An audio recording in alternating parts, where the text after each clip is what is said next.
Olá, aqui é o Professor Piscine, estamos iniciando mais um Suma, o nosso sumário mensal do Piscinecast, onde eu reúno aqui as principais reflexões e atividades do mês que eu realizei. Também temos aqui os livros e mais algumas informações. Todos os meses nós temos esse episódio especial do Suma. E no nosso cardápio de hoje, no cardápio Suma de hoje, atualizações e reflexões de maio, tá? Tô gravando em junho, mas referente a maio.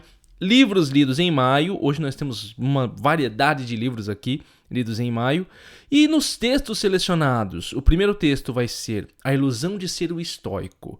Estamos muito na onda do estoicismo, né? Na internet, descobrir o estoicismo de novo, vários livros aí, sabe, sobre ser estoico, que eu gosto bastante. Mas vamos discutir isso aí de uma maneira bem crítica, com um texto muito gostoso e legal que eu descobri. Também teremos o poder da escrita para curar. Como que a escrita pode ser utilizada para curar psicologicamente você? É muito interessante esse texto aqui.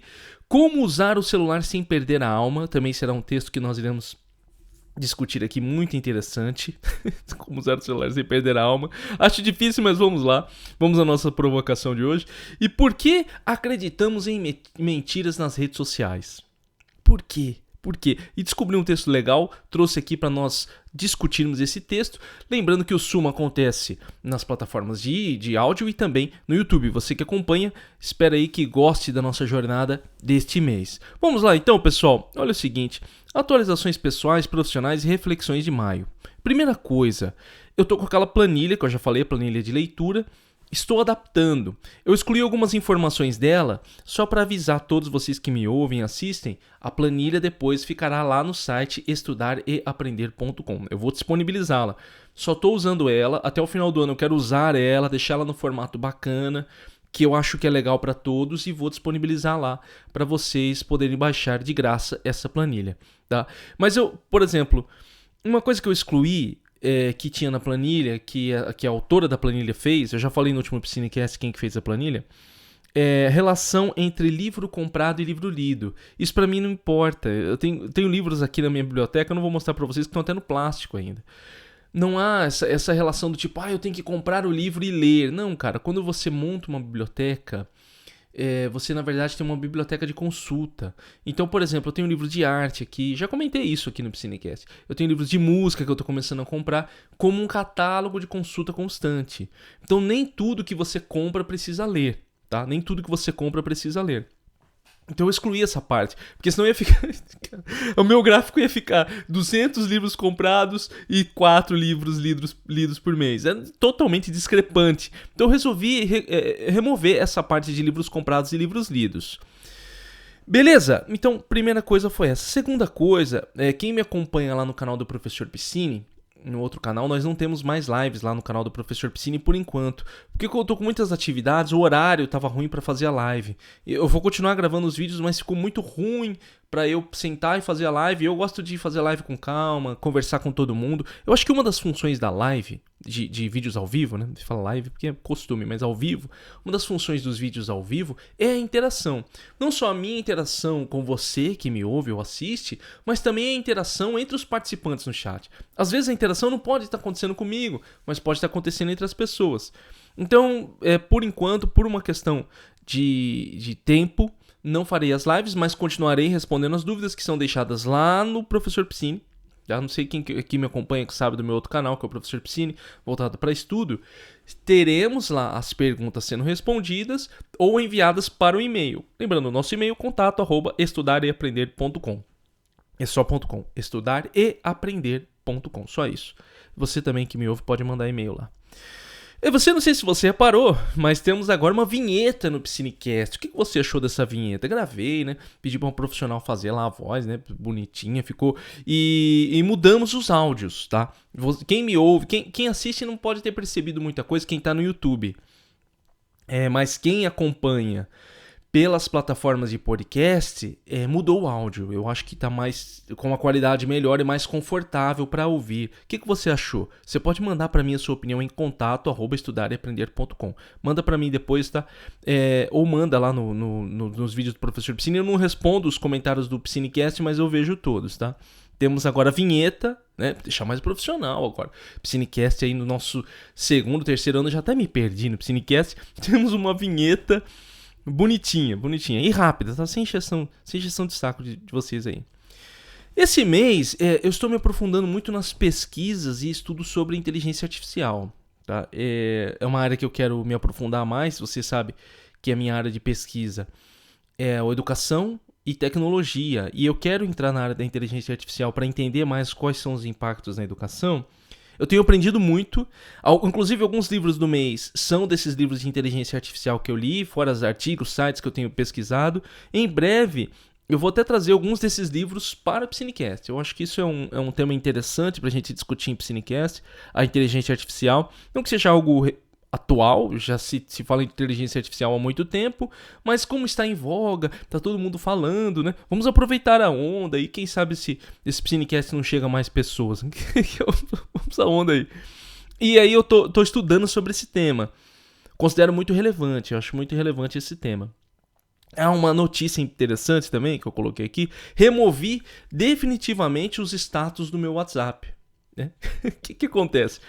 O WhatsApp, pessoal, você sabe que aqui nesse Piscinecast eu não quero entrar sempre nessa onda de reclamar do WhatsApp aqui ou das plataformas de mídias digitais. Mas o que acontece? O WhatsApp sabe muito bem, a Meta, né, a empresa, sabe muito bem aquilo que prende as pessoas. Então, existem coisas que ela não remove. Ela não remove do seu aplicativo. Ela poderia remover, por exemplo, não receber mensagens de áudio. Ela poderia remover isso. Mas ela não remove. Porque ela obriga você a receber. E ela obriga todo mundo a estar ali. Ela poderia remover não receber chamadas pelo WhatsApp. Como tinha antigamente. Mas agora se o cara liga pra você pelo WhatsApp, toca no seu celular normalmente.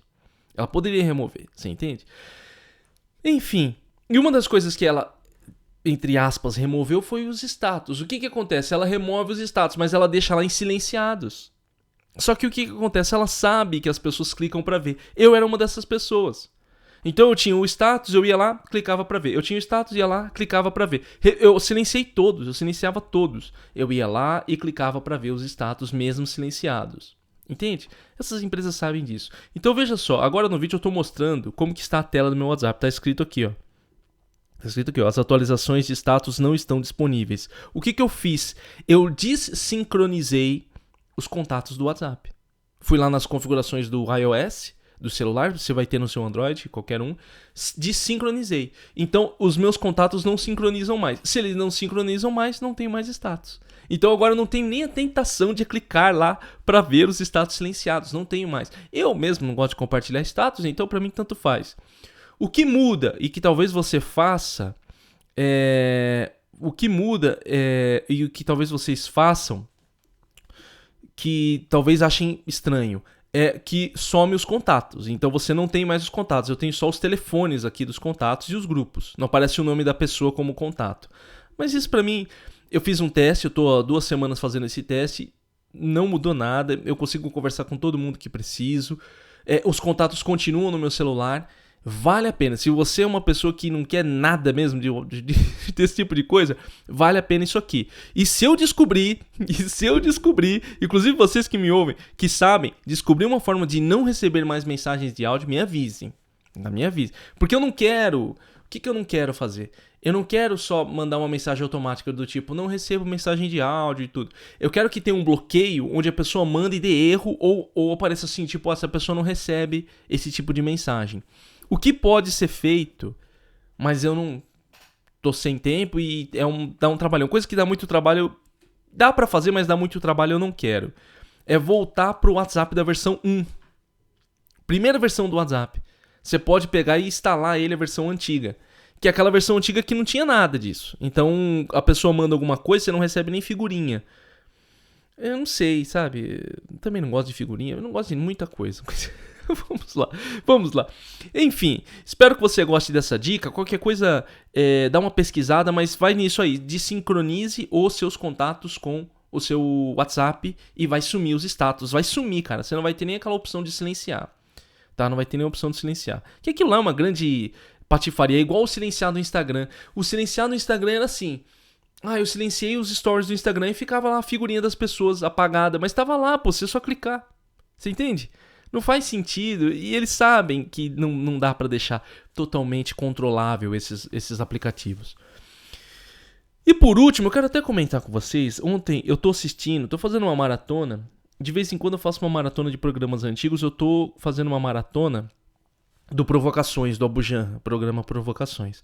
Ontem eu tava vendo uma entrevista com o Ziraldo, e o Ziraldo citando o Milor Fernandes. Esse foi o programa de 9/5/2004, tinha data nele. Ele diz o seguinte, olha: toda vez que você for criar alguma coisa, pense no leitor ou seu público mais inteligente. Essa frase mexeu comigo e eu quis trazer essa reflexão com vocês, porque você que me ouve, você que me assiste, percebe que algumas vezes eu tento simplificar demais a mensagem. E nos últimos anos eu tenho percebido que nessa ideia de simplificação, de chegar com a minha mensagem chegue a mais pessoas, eu perdi um pouco da minha identidade.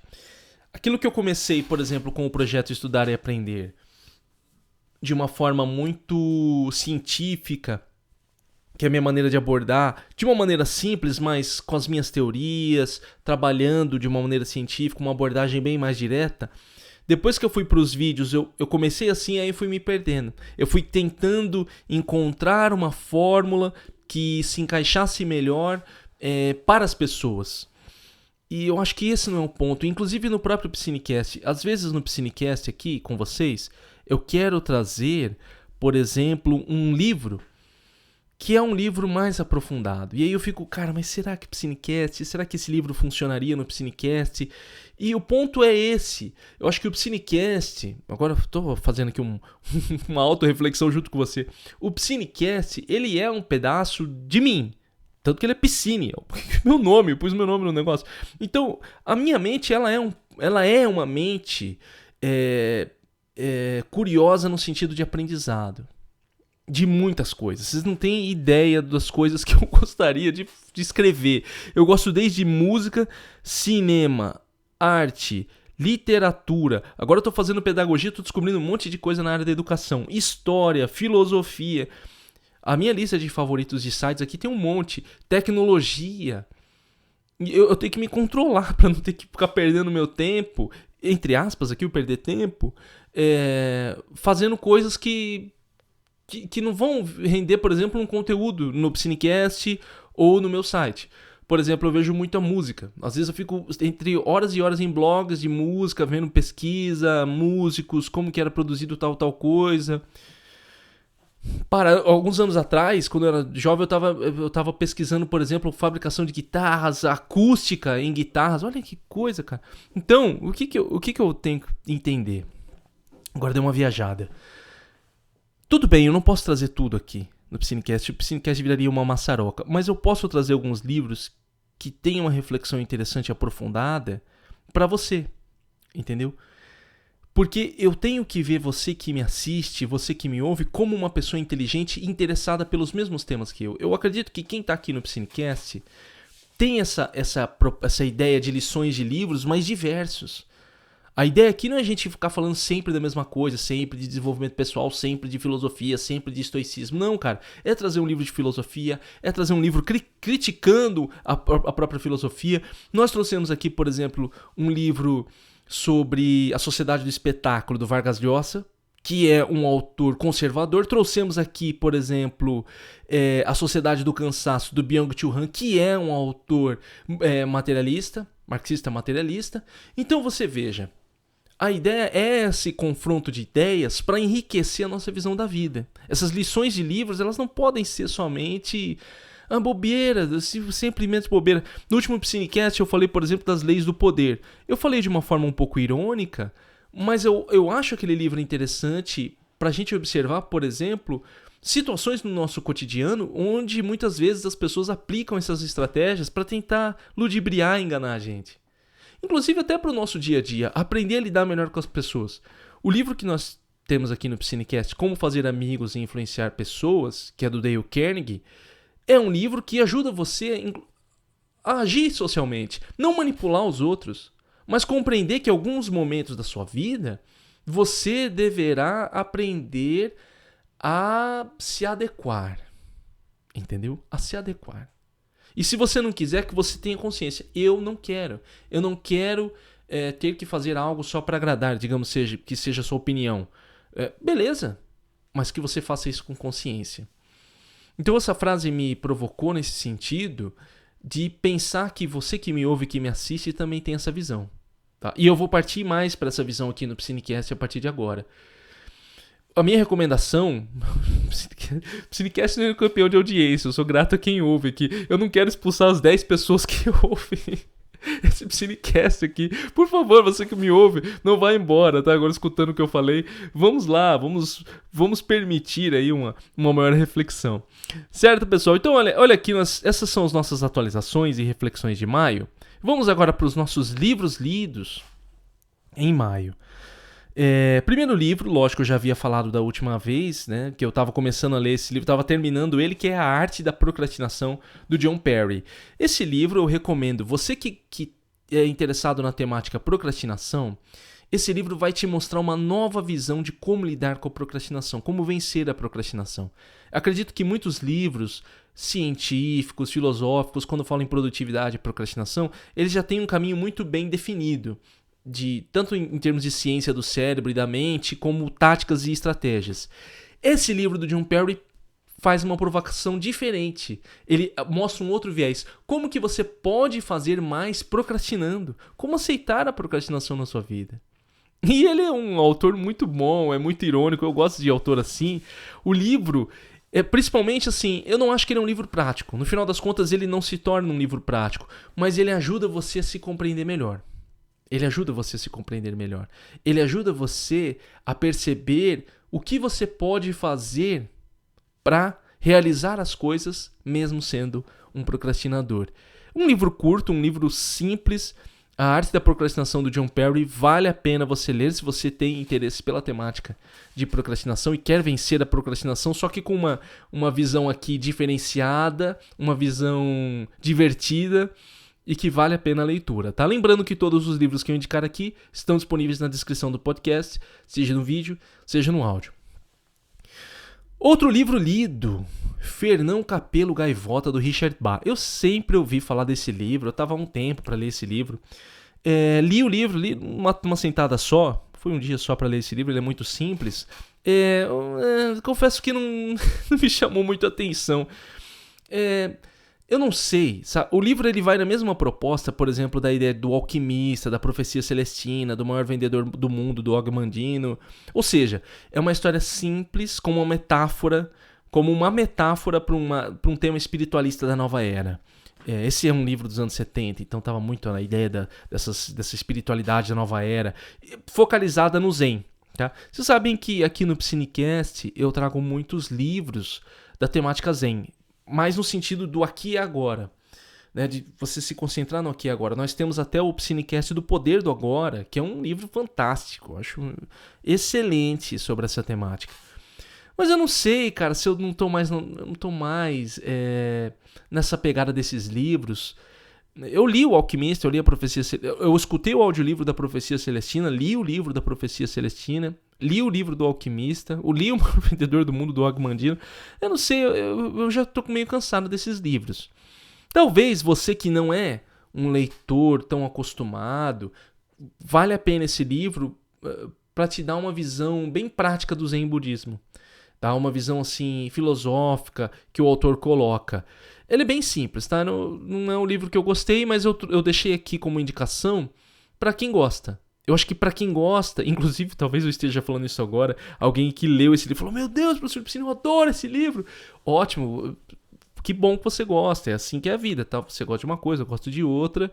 E eu continuo indicando ele. Eu não acho, não é um livro mal escrito, não é um livro xarope, assim, de você ler, ai meu Deus, que saco. Não, ele é bom. Ele te prende, você vai embora com ele. A história é muito bem construída. É uma questão pessoal minha. Eu não tô mais nessa pegada desse tipo de livro. Tá? Do Richard Bach, Fernão Capelo Gaivota. Esse eu não vou trazer no Psinecast. A Arte da Procrastinação eu vou trazer. Terceiro livro do nosso mês aqui é Você Parece Uma Coisa e Eu Te Amo, da Janelle Shane. Esse aqui é um livro introdutório de inteligência artificial. Eu li da biblioteca que eu tenho aqui, né? Inclusive até depois tem que falar sobre esse negócio de biblioteca.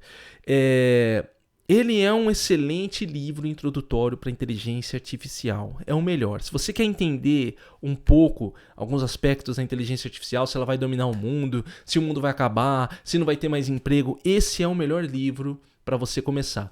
A autora tem uma abordagem simples, tem uma abordagem direta, é divertido, ela tem os desenhinhos, sabe aquela coisa assim de desenhar, deixa bem claro aquilo, então você começa a ter uma visão. Uma crítica que eu faço ao livro, eu não sei se é na tradução ou se na produção, o livro às vezes ele se repete muito e as histórias são soltas. A impressão que eu tenho é que é uma coletânea de artigos que ela fez no blog dela que se transformou em livro, mas não foi bem encadeado depois. Mas eu acho que isso não vai ser um problema pra você. Não, acho que não foi um problema pra mim, assim, tipo, meu Deus, esse livro não presta por causa disso. Não, o livro funciona, a ideia dele, o objetivo dele é atingido. Ensinar você o básico da inteligência artificial. Pra você compreender e sair um pouco dessas histórias malucas e mirabolantes, que a inteligência artificial vai dominar o mundo, que o mundo vai acabar por causa disso, daquilo. Não, cara, ela deixa muito claro as possibilidades, ela tem uma visão muito crítica da inteligência artificial, isso que eu gostei também, assim, do tipo das possibilidades e das limitações que a inteligência artificial possui, e torna isso muito claro. Vale a pena, tá? Você Parece Uma Coisa e Eu Te Amo, de Janelle Shane, é uma boa pedida. Inclusive esse título, Você Parece Uma Coisa e Eu Te Amo, é uma frase, se eu não me engano, era alguém que estava conversando com uma inteligência artificial e a inteligência artificial entrou naquele modo loucura. E aí ela falou, olha, a inteligência artificial falou pro jornalista, você parece uma coisa e eu te amo. Tipo assim, ela começou a divagar. Não sei se vocês usam muito o chat GPT, às vezes ele divaga, ele vai embora, assim, ele começa a viajar na maionese. Foi o que aconteceu aqui nesse caso. Vale a pena, é divertido, tá? Nós estamos então no nosso quarto livro do nosso mês aqui de maio, A Administração Espiritual do Tempo, Anselm Grun e Friedrich Aslander. Olha, há muito tempo, esse aqui eu vou mostrar porque tá do meu lado aqui, se eu não derrubar tudo, de não quebrar tudo, tá aqui, eu tô mostrando no vídeo, tá? Administração Espiritual do Tempo, editora Vozes. Eu estava há muito tempo procurando um livro com uma visão espiritualista filosófica do tempo.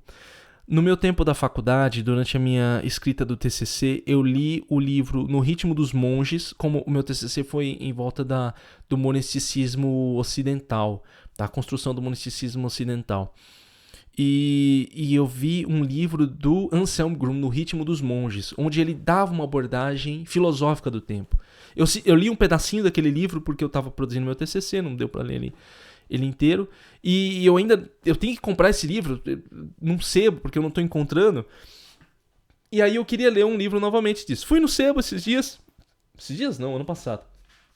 Eu falei, o que você tem do Anselm Grun? Eu geralmente vou num sebo e falo isso, o que você tem do Anselm Grun, o que você tem sobre isso, aquilo? Eu quero eu quero descobrir alguma coisa, entendeu? Eu quero descobrir alguma coisa quando eu vou no sebo, e aí eles me deram esse aqui, A Administração Espiritual do Tempo. Ele escreve junto com esse Anselm Grun, na verdade, são trechos do que ele escreveu, e esse Friedrich Aslander, ele é o escritor mesmo. Comecei a ler esse livro acho que no começo do ano, terminei agora ele dia 30 de maio, tá? E eu gostei muito dele. Ele tem a abordagem filosófica, ele tem uma abordagem crítica, de você pensar na utilização do seu tempo, inclusive muito difícil, difícil no sentido de uma pessoa aceitar, por exemplo, que ela precisa parar. Cara, você chega para um grande empreendedor, para um cara que exerce um cargo de liderança numa grande corporação, você falar para esse cara que ele precisa parar, ele vai falar, eu tô fora. Entendeu? Não tem dessa de parar para mim, não tem dessa de tempo de descanso. A mente do cara tá bombando. Mas vale a provocação, que não é nenhuma provocação, né? Mas vale esse apontamento que o livro dá. E o que é interessante nesse livro, diferente do Ritmo dos Monges, é que ele tem várias tabelinhas e tem várias formas práticas de você executar ele. Então tem perguntas. Então, por exemplo, aqui eu estou mostrando no vídeo, ó. Olha lá, ó, tá vendo? Compromisso da arrumação. Aí tem aqui um passo a passo para ser executado. Então ele é um livro prático.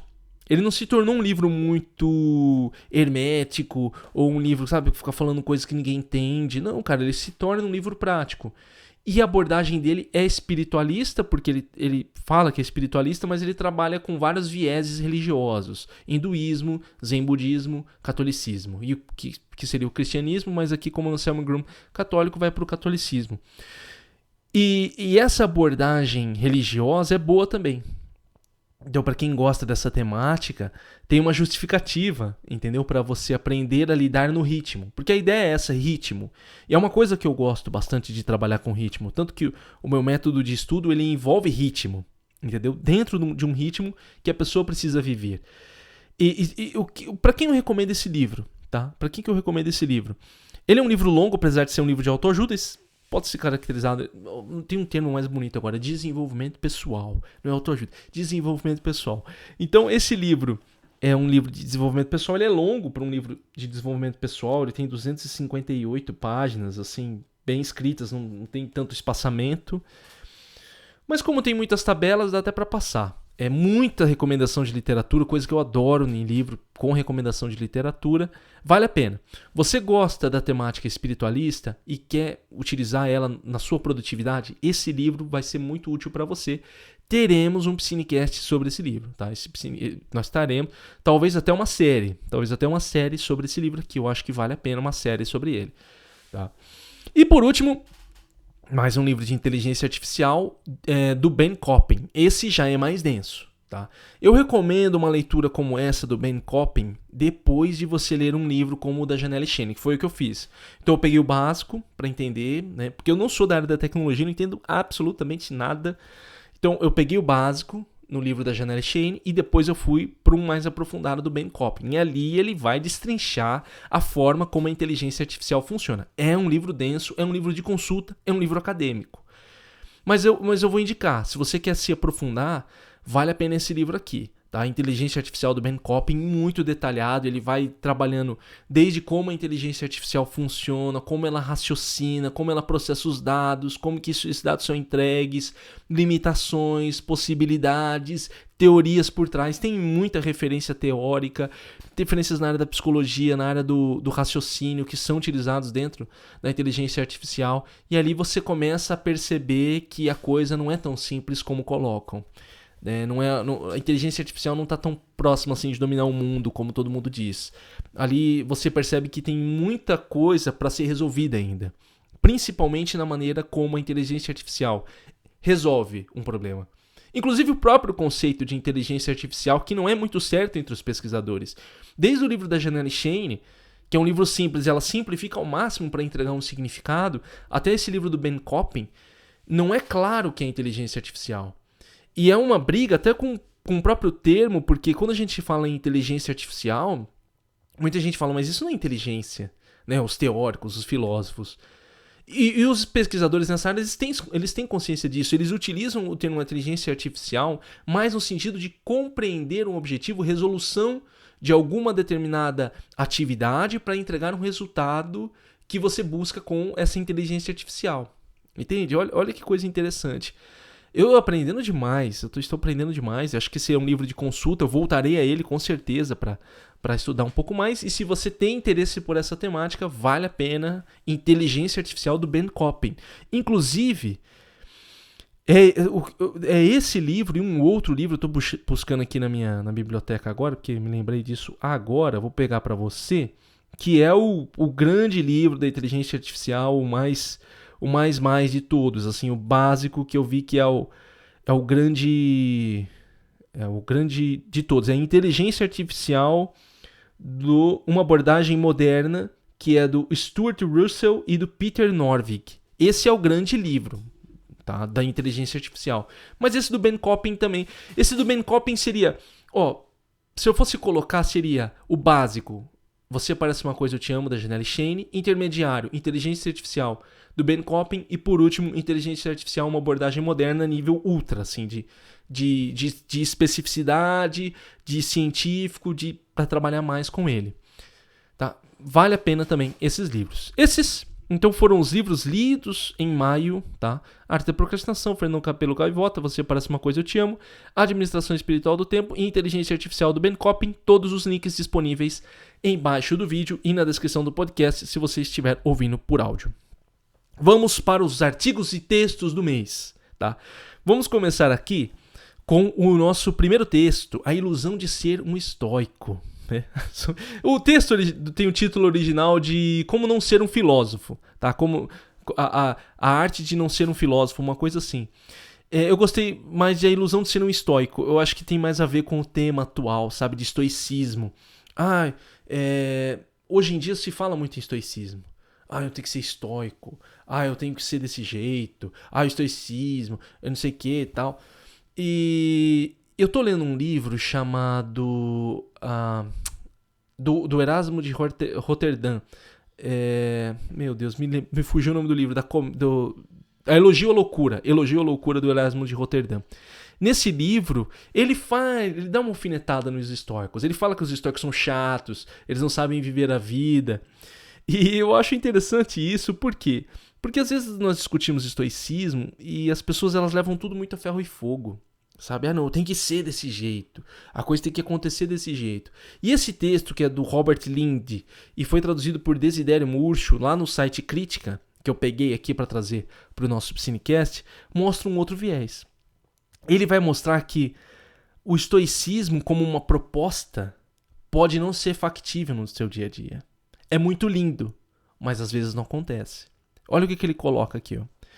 Quando Epícteto exprime as suas opiniões quanto às posses materiais e nos aconselha a sermos indiferentes a ponto de não objetarmos a que nos sejam roubados, concordo com ele em teoria, mas na prática sei que sou incapaz de obedecer. Nada há de mais certo nisto. Um homem cuja felicidade depende de suas posses não está feliz, não é feliz. Estou certo que um sábio consegue ser feliz com uma esmola. Não que a felicidade deva ser a finalidade da vida, segundo Epícteto ou segundo eu próprio, em teoria. O que ele quer dizer aqui? Epícteto fala, não se preocupe com as suas posses materiais, não se preocupe com o materialismo, não se preocupe com ter coisas. É verdade. Mas quem consegue fazer isso? Entende? Quem consegue fazer isso? É muito fácil eu falar, por exemplo, como eu era alguns anos atrás, eu falar que eu não me importo, por exemplo, com uma TV de plasma. Eu não tinha TV no meu quarto. Vendi minha TV pra ficar sem nada. Mas se eu tivesse dinheiro naquela época, eu tinha comprado uma TV... Plasma na época, né? Eu tinha comprado uma TV de 80 polegadas. Entendeu? Eu não tinha TV porque eu não podia comprar TV. Então eu não podia comprar a TV que eu queria, eu vendi a única TV que eu tinha, porque eu não queria mais. Falei, não quero, então... vou ficar sem. Mas na primeira oportunidade que nós tivemos aqui, nós compramos uma TV. E que agora eu quero comprar uma de 80. Você entende? A filosofia estoica diz, não se preocupe com os bens materiais. A grande questão é como você é de fato. Entende? Dentro dessa... Porque às vezes é falado uma coisa e você acha que você precisa... não, mas eu também sou assim. Mas se você é assim, por que você tem tal coisa? Por que você tem essas posses? Por que você tem um celular de última geração? Por que você usa um computador e tal? É como ele coloca aqui. E ele coloca, ó, não que a felicidade deva ser a finalidade da vida, segundo Epícteto. E segundo eu próprio, ele coloca entre aspas, em teoria. Você entende? Não, eu não me importo. Eu não acho que a felicidade deva ser uma finalidade para a vida, mas eu quero ser feliz. Eu quero ser feliz. É difícil você conseguir encaixar essa teoria estoica na sua vida. Eu acho que... Eu estou fazendo uma crítica aqui a essa visão. Não que seja ruim o que o Epícteto coloca. Eu até li a Cartas de um Estoico, a primeira versão, vou ler as outras.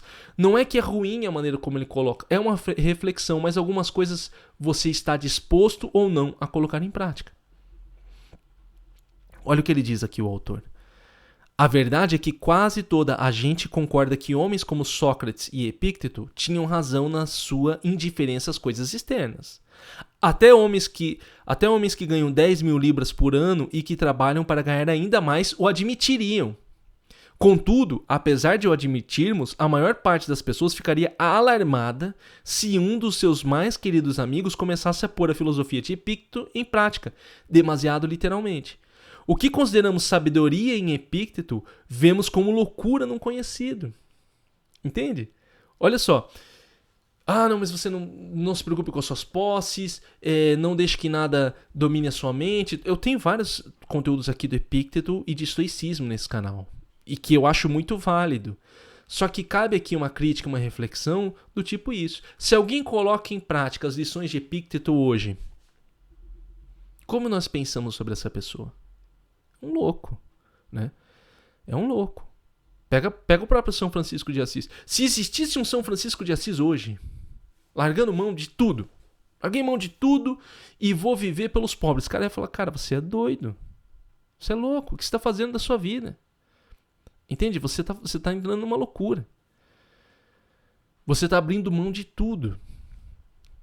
É uma filosofia que é linda. Igual ele coloca, até homens que ganham 10 mil libras, é porque esse texto é antigo, tá? Então, até homens que ganham 10 mil libras por ano e que trabalham para ganhar ainda mais, o admitiriam. Nossa, é lindo, maravilhoso. Não, realmente, não me importo com as minhas posses, mas está aqui minha Ferrari. Entende?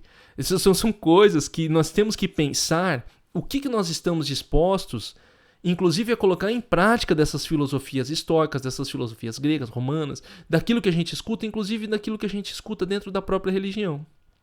Eu trouxe aqui no Psinecast, por exemplo, o livro Os 7 Hábitos das Pessoas Altamente Eficazes, que tem muito de uma visão estoica dentro dele, de uma visão religiosa mais ortodoxa. Né? A Imitação de Cristo foi trabalhado aqui também no Psinecast, que são livros que fazem uma provocação de mudança radical de vida. Que nem eu estou disposto a fazer. Estou falando com você sobre isso. Né? Mas que vale a pena reflexão no nosso dia a dia. Reflexão do tipo, cara, será que eu conseguiria fazer isso? Eu acho que, lógico, o Robert Lind, aqui nesse texto, que foi muito bem traduzido pelo Desidério, no site Crítica, ele está sendo irônico. Eu consigo perceber nele aqui uma certa ironia. Eu acho que o que é válido a gente pensar nessas teorias é no sentido do que eu estou disposto a mudar. Talvez eu não seja capaz, por exemplo, de abrir mão de todos meus bens materiais, de todo o meu conforto e etc. Mas eu posso, por exemplo, consumir com consciência. Né? Seja lá o que isso signifique, né? Consumir com consciência, né? Consumidor consciente, não sei. Pensei nisso agora, divaguei um pouco. Vamos lá, ele coloca o seguinte, ó: sinto que conseguiria imitar Epícteto se vivesse num mundo em que nada acontece, mas num mundo em que as coisas desaparecem porque as perdemos, nos são roubadas ou surrupiadas, e no qual más refeições são servidas por maus empregados em restaurantes não muito bons, e 1000 outras coisas desagradáveis acontecem, um homem comum bem poderia, ao invés de expor-se a subir os Himalaias de tênis, em vez de tentar viver uma vida de filósofo a toda hora. E aí ele chega no ponto da crítica dele. Viver essa vida de filósofo proposta por Epícteto e pelos estoicos, no mundo em que a gente vive, é mais fácil você ser recluso. Como ele colocou. Poderia, ao invés, eu me dispor a subir os Himalaias de tênis, em vez de viver uma vida de filósofo. É muito mais fácil. É muito mais fácil eu me isolar. Né? Isso aqui eu coloco até uma autocrítica da minha parte. Eu sou uma pessoa razoavelmente isolada, eu quase não saio no meu dia a dia. Né? Eu tô gravando esse Psinecast aqui no escritório, no fundo da minha casa, que é pequenininho aqui, aí eu passo essas ideias para vocês. É muito difícil você viver essa vida de filósofo. Por isso que o texto é não ser um filósofo. Colocar em prática isso no seu dia a dia, quando alguém te xinga, igual nós temos, por exemplo, não deixe que uma das lições do Epícteto, não deixe que o que acontece no seu dia a dia influencia a sua mente e tome conta da sua mente. É uma lição maravilhosa. Mas quando eu estou num trânsito, alguém corta ou bate no meu carro, eu tenho que ter controle para não discutir ou virar, inclusive, uma tragédia, porque o trânsito ultimamente tem sido uma tragédia. Eu tenho que me controlar, por exemplo, para não ir num ambiente onde tem uma pessoa que vai fazer um comentário desagradável, as pessoas fazem isso de maneira consciente e inconsciente, e aprenderam a mandar ela ir catar coquinho, entendeu? Para não falar outra coisa aqui no Psinecast, que o Psinecast é family friendly. É para todo mundo poder ouvir. Entende? Eu tenho que pensar sobre isso. Porque escutar sobre estoicismo, inclusive nesse próprio Psinecast, uma autocrítica a esse próprio Psinecast, nós trazemos tantas lições aqui que algumas vezes só ficam palavras vazias, entende? E não se transforma em prática diária. Não de forma radical, eu não acho que você precise acabar com a sua vida agora e viver como um estoico totalmente. Mas acho que você pode promover algumas mudanças pequenas. Como nós falamos agora, do consumidor consciente. Não sei lá de onde que eu tirei isso. Olha só. Encerrando essa parte aqui desse texto. Torna-se sábio sem esforço, ouvindo uma voz, lendo um livro. É, há um tempo, o mais excitante e o mais suave dos sonhos. Nesse sonho, pego em Epícteto. E pasme-se, era apenas um sonho. Né? Tornar-se sábio sem esforço, ouvindo uma voz ou lendo um livro, é a um tempo o mais excitante e mais suave dos sonhos. É isso. Não dá pra gente pensar que vai haver uma mudança só de ouvir um Psinecast, de escutar um vídeo X, de ler um livro Y. A mudança vai da prática. A possibilidade, a capacidade e o interesse que nós temos de colocar em prática as lições. Tá? De colocar em prática as lições. O segundo texto que eu trouxe aqui, no nosso suma desse mês, é O Poder da Escrita Pode Curar. Faz um tempo já que eu tenho lido algumas teorias psicológicas sobre o poder da escrita para cura. É muito complicado essa área da psicologia sobre a escrita para tomada de autoconsciência e cura interior. É muito difícil você mensurar isso cientificamente. Quis trazer esse texto porque ele é uma possibilidade. Entende? É uma possibilidade. Eu não acho que todos aqui podem recorrer à escrita para cura. Talvez não funcione para todos e não vai funcionar para todos. Mas é um caminho que você pode percorrer. Como uma pessoa que gosta de escrever, que sou eu acredito que a escrita é uma excelente ferramenta de tomada de autoconsciência. Esse texto, né, The Power of Writing to Heal, do Psychology Today, que eu peguei aqui traduzido O Poder da Escrita para Curar, ele tem vários detalhes a respeito disso. O texto coloca aqui, por exemplo, James Pennebaker, psicólogo da Universidade de Texas em Austin, estudou como escrever sobre transtornos emocionais em nossas vidas pode melhorar a saúde física e mental. Pennebaker descobriu que uma das funções do cérebro é nos ajudar a entender os eventos em nossa vida. A escrita ajuda a construir uma narrativa para contextualizar o trauma e organizar as ideias. Eu acho que essa ferramenta da escrita é boa por causa disso. No meu método de estudo, eu uso muito a escrita. Eu uso muito a escrita como um método pedagógico e de tomada de autoconsciência, como ele coloca aqui. Organização das ideias. Organização das ideias. Às vezes, você escrevendo, colocar num papel o que você sente, o que aconteceu na sua vida, não no sentido de reforçar aquilo, mas de colocar em perspectiva, você começa a encadear melhor as ideias. Porque às vezes nós ficamos com a coisa muito na parte mental. Aí fica ruminando aquilo, é uma coisa que até foi dito aqui. A gente fica ruminando aquela situação. Então, você teve uma briga com alguém, você fica aquilo, por que eu briguei? Por que eu briguei? Por que ele falou isso? Por que ele falou aquilo? Mas ele não tem direito de falar aquilo. Aí fica num loop eterno na sua mente. Colocar no papel, às vezes, você, ao externalizar isso, você coloca em perspectiva todo o processo e você começa a perceber que, cara, puxa, não é tanto assim, eu deveria ter feito isso. Inclusive na possibilidade de tirar você, metaforicamente aqui falando, tirar de dentro de você aquilo. Colocar para fora, através de um papel. Eu disse que é uma ferramenta que pode ser útil para algumas pessoas, mas não para todos, porque nem todos têm essa facilidade de escrita, tem preguiça. Esse é o termo, preguiça mesmo. Então o cara, por exemplo, eu vou colocar pra fora tudo que eu tô sentindo, o cara quer resumir o que tá sentindo, dor. Em vez de colocar, olha, eu estou sentindo isso, tem que ter uma narrativa. Ali você tem que escrever. Ali você tem que escrever muito sobre o que você está sentindo. O texto também coloca aqui, Harvard Health sugere que o processo de escrita pode nos permitir aprender a regular melhor nossas emoções. Também é possível que escrever sobre algo promova um processo intelectual, o ato de construir uma história sobre um evento traumático, que ajude alguém a se libertar do ciclo mental interminável, mais típico de meditação ou ruminação. Então, quando você coloca nesse processo intelectual, tomada de consciência, racionalização, você foge dessa ruminação, que é esse loop. Ficar ali com aquele problema. Eu li até um livro interessante, eu tenho que terminar esse livro, comecei, que chama Letting Go. Letting Go, acho que é Letting Go, uma coisa assim, deixar ir. Deixar passar as coisas, deixar que as coisas passem por você. Nem tudo tem que ficar acumulado dentro de você como um sentimento negativo. Você tem que deixar que isso passe por você e vá embora.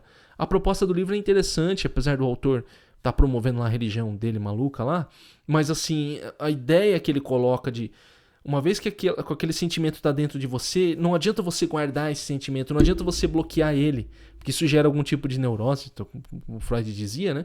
Mas você deixar que esse sentimento passe por você e vá embora. Ele saia de você. Naturalmente. É muito difícil, né? Naturalmente sair de você, não você expulsar ele. Estou criando imagens mentais aqui para tentar explicar uma coisa que é muito abstrata. E o que talvez ajude você nesse processo é a escrita. Colocar no papel, coloca em perspectiva, racionaliza sobre aquilo e quem sabe aquilo se desmancha, aquele sentimento ruim se desmancha da sua vida, sai, desaparece. É uma ferramenta que pode ser muito útil, né? Eu usei algumas vezes a escrita como uma forma de sair fora. Vários textos que eu escrevi que gostaria de dizer alguma coisa, algum sentimento negativo que eu tinha, utilizei o texto, uma escrita para extravasar. E depois eu sumia, né? Eu apagava, acabava não postando aquilo que eu queria. Certo? Vamos agora para o nosso próximo texto. Como usar o celular sem perder a alma? Texto descoberto aqui no site do Manual do Usuário do Rodrigo Guedin.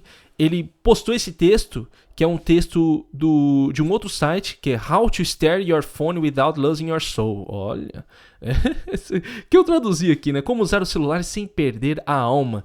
É um texto muito interessante porque ele vai dizer o seguinte: tempo de tela não importa.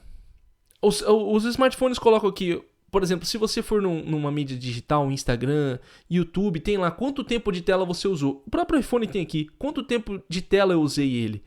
E aí o autor vai dizer o seguinte: não importa o tempo de tela. Pouco importa se você usou 2 minutos, 3 minutos. Isso é uma métrica inútil. Então ele coloca aqui, olha, quantas horas por dia você pode olhar para o telefone antes de se qualificar para um programa de 2 etapas. 2 etapas tipo programa AA, né, Alcoólicos Anônimos. 8, 4, 20 ou 1? Aqui está a verdade. O tempo de tela não importa.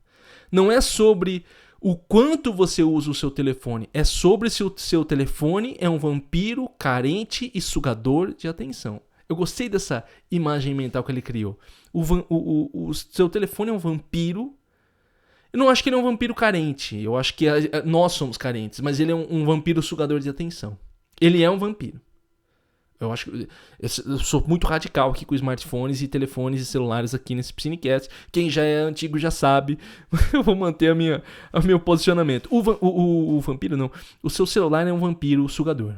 Não carente. Eu acho que a gente é carente. Eu me coloco nessa também. Não tô falando de você não. Tô me colocando nessa. Eu acho que a gente é carente. Quando eu pego o meu celular para ver se alguém mandou uma mensagem, eu acho que tem um pouco de carência da minha parte aqui. Entende? Tem um pouco de carência. Por isso eu disse no início aqui desse Suma que eu removi os status do WhatsApp definitivamente. Sem nem silenciar, removi mesmo. Porque não há sentido algumas coisas. Entende? Não há sentido. E a gente tem que olhar para ele e falar, cara, por que eu abro determinado aplicativo? Conversando com uma pessoa recentemente, né, num acompanhamento de estudos, ele falou, professor, eu queria que você me ajudasse também a parar de usar os smartphones e tal. Eu falei, tudo bem, mas você tem que entender que o desejo vai estar ali.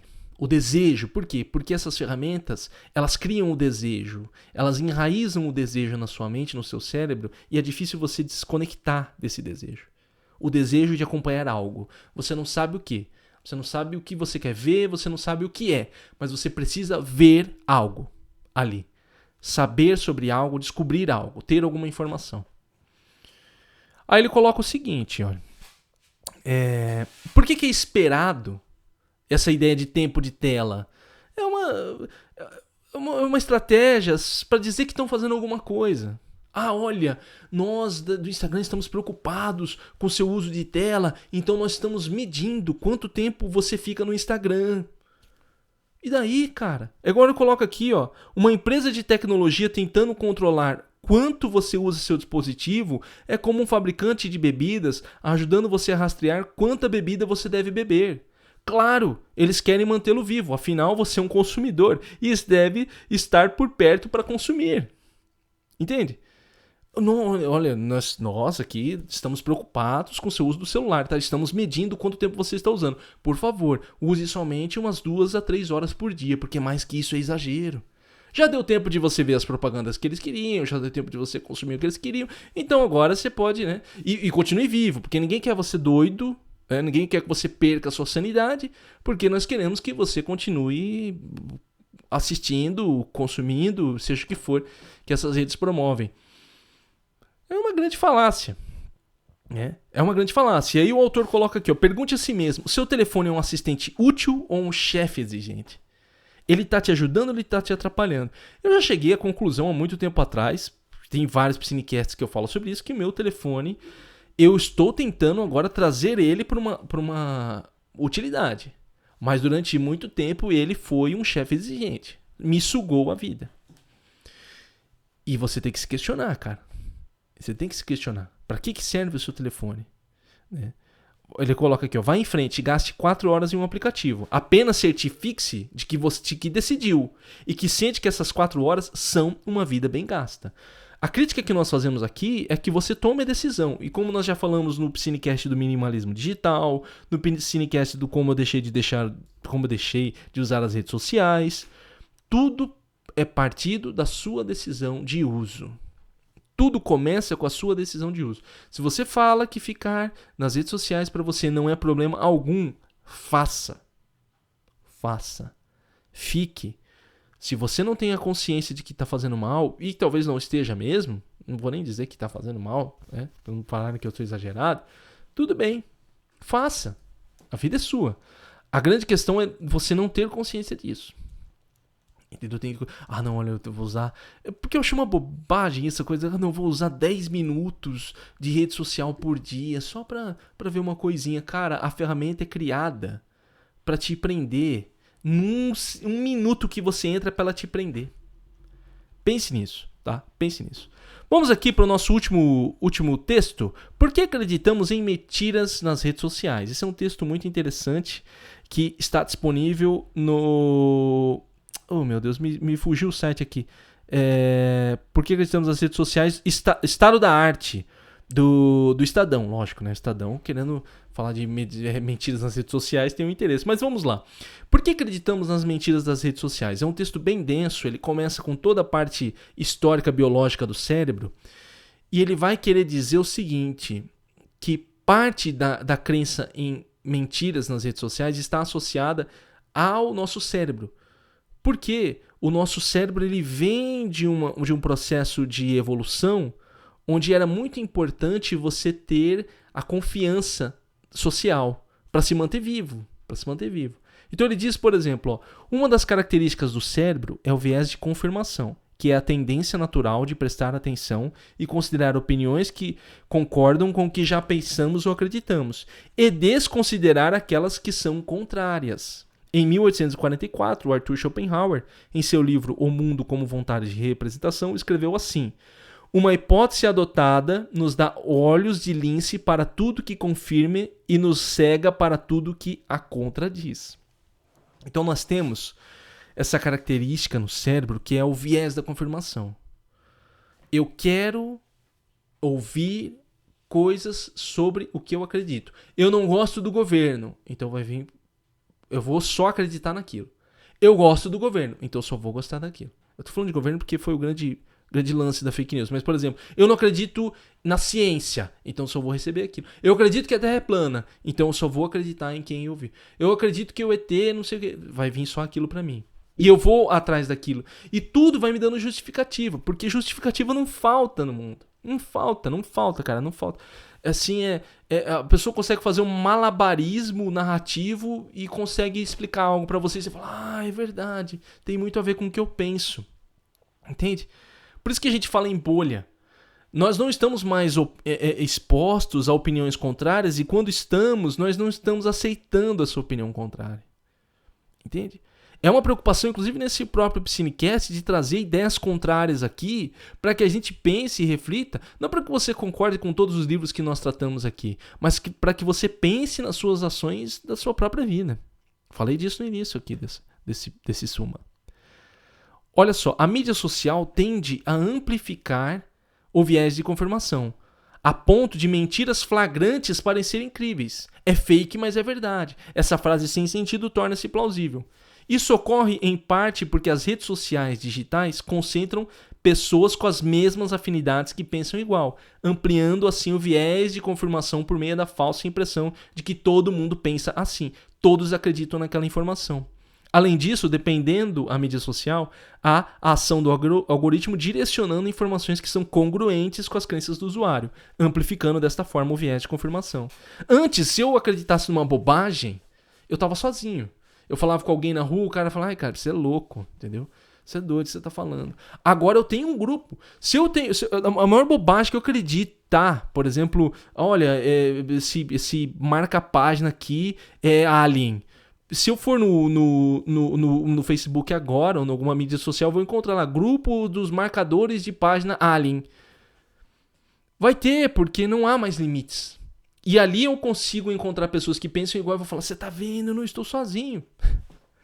Há alguém que acredita como eu acredito. Há alguém que acredita naquilo que eu também acredito. É muito difícil a gente falar sobre isso aqui, porque talvez alguém escutando ou assistindo isso agora pense, mas e aquilo que é verdade? O que é verdade, o que é mentira, é muito complicado. Eu diria para sempre se basear em fatos, mas ultimamente até os fatos têm sido manipulados, então é muito complicado. O certo seria uma grande pesquisa, uma grande reflexão e uma grande crítica, raciocínio crítico em relação a tudo aquilo que você consome. Só que quem tem tempo para isso? É muito mais fácil eu pegar algo que diz o que eu acredito e compartilhar do que pensar a respeito daquilo.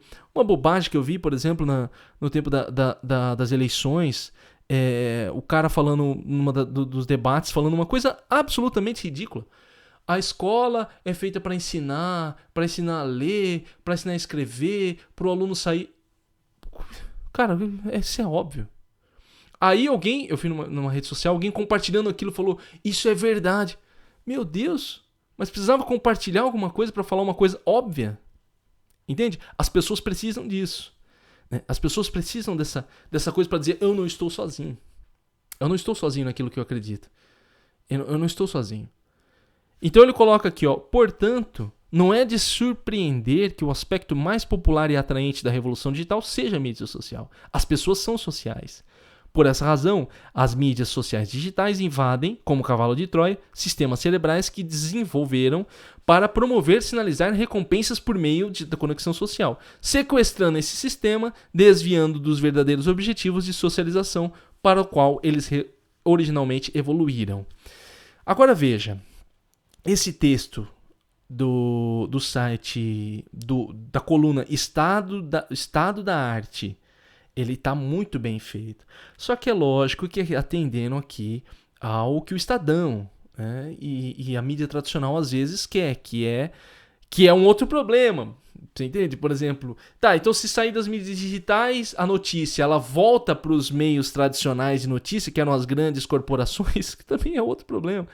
Você entende? No final das contas, como que você escapa dessa armadilha? Emancipação. Emancipação do seu raciocínio crítico, saber pensar. Eu lembro de um amigo meu falando assim, eu estava compartilhando um site de notícia, nem vou falar o site de notícia, ele falou, você só acompanha esse site de notícia? Eu falei, eu posso acompanhar esse site de notícia, porque eu sei raciocinar. Às vezes eu sou bem xarope, tá, pessoal, que você não sabe. Eu falei, porque eu sei raciocinar. Eu posso acompanhar esse site de notícia porque eu sei compreender o tipo de manipulação que tem. Às vezes que você tem que enxergar as cordas da manipulação, como diz o outro. Você tem que saber pensar sobre aquilo, pensar criticamente. Encontrar, mesmo no meio de uma informação tendenciosa, uma informação valiosa. O que não é fácil. E mais uma vez, como que as pessoas farão isso? Trabalhando, cansado, o dia inteiro, vai vir uma notícia e ele só vai confirmar. Ele não tem tempo para pensar a respeito daquilo. E se você propor um pensamento, por isso que eu não discuto, eu não tenho mais grupos de WhatsApp, essas coisas para discussão política, filosófica, eu acho isso uma bobagem. Ninguém tem tempo para isso. E se você manda um áudio longo e um texto longo, a pessoa fala, puta, um texto, cara, preguiça de ler, tô com preguiça de ouvir. Não são ambientes para esse tipo de discussão. Não são ambientes. Nem sei qual ambiente que é, para falar a verdade. Então é isso, pessoal. Eu quero cravar aqui 1 hora de Suma do Piscinecast, esse foi o nosso sumário do mês. Lembre depois de clicar em gostei, compartilhar, mande aí o seu ok, mande o seu e-mail para contato@estudareaprender.com, participe, mande sugestões de texto, sugestões de livros, pode mandar contato@estudareaprender.com. Acesse o site também para mais conteúdos. Espero que você tenha gostado, nos vemos toda semana no nosso Piscinecast e mês que vem no Suma. Um abraço e até mais.